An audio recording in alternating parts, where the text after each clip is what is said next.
Since Stardew Valley is a game that comes with no tutorial, it can lead to starting players making a lot of mistakes. These mistakes are excusable due to the lack of guidance that the game gives. And in this video, I'm going to be going over some oversights and mistakes that new players might make in an attempt to help them and save them from doing so.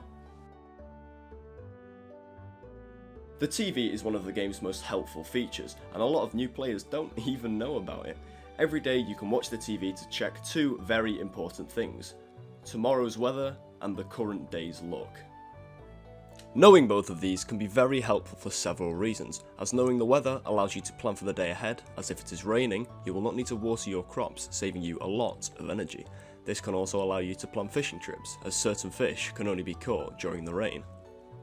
Checking your luck, also available on the TV, is very important because depending on how lucky you are, you will find certain tasks more successful on days with higher luck. Luck affects a lot of things, such as your chance to discover ladders from breaking rocks in the mine, the amount of wood dropped from trees when you harvest them, a higher chance to get multiple crop yields from crops that allow this, such as potatoes, tomatoes and blueberries, and an increased chance of getting coal from rocks.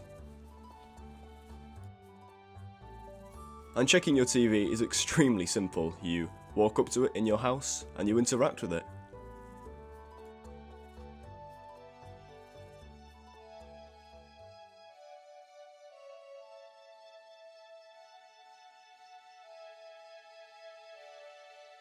Completing the community centre may seem like a huge task, especially when you first start playing, but it is totally worth it for all the unlocks you get, such as the greenhouse, the minecarts, and the bus to Calico Desert, just to name a few.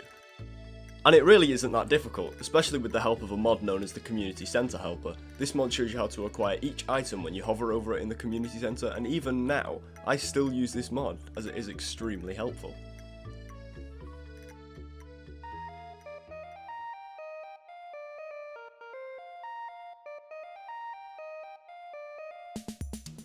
Ignoring your animals is something that I'm very guilty for, and it is an incredible mistake.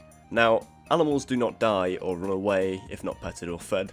They do something much, much worse. They stop making you money.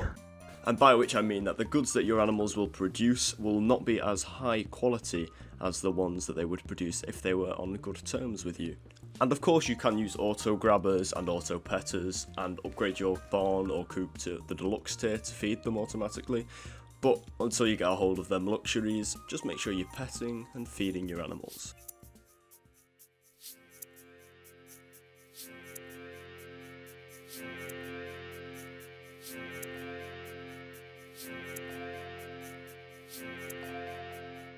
If you've ever been wandering around and noticed 3 worms wiggling around on a tile, despite what most think, these are not cosmetics. These are actually dig spots that you can uncover using your hoe to receive a plethora of items. So next time you see the 3 worms, smack them with your hoe and see what you can uncover.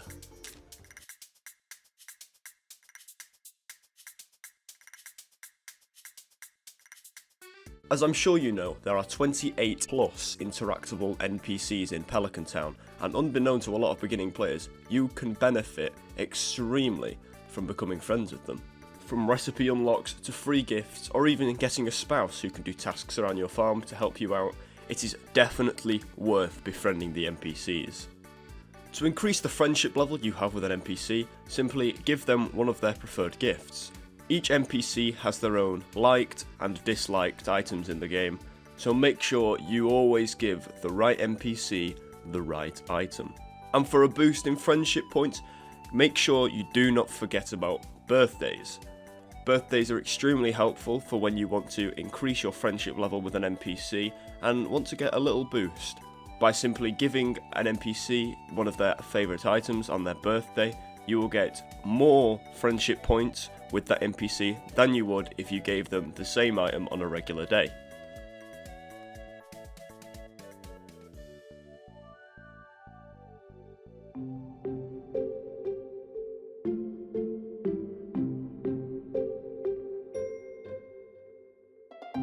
Destroying crops. It's a soul-destroying moment when you are breaking rocks or trees around your crop patch and you accidentally execute one of your poor plants. To avoid this, head inside the setting menu and activate the Always Show Tool Hit Location setting. this places a red box over the tile you are aiming at, which makes it increasingly difficult to hit the wrong tile, and your crops can stay safe from the sharp edge of your axe. And with that, I reached the end of the video. Thank you for watching. If you are a new player and you found something useful out, please consider liking the video. Or, if you know someone who might find this video useful, perhaps send it to them, as it would really help me grow this channel. So once again, thank you for watching the video. If you enjoyed, please slap the subscribe button, and I'll catch you all in the next one.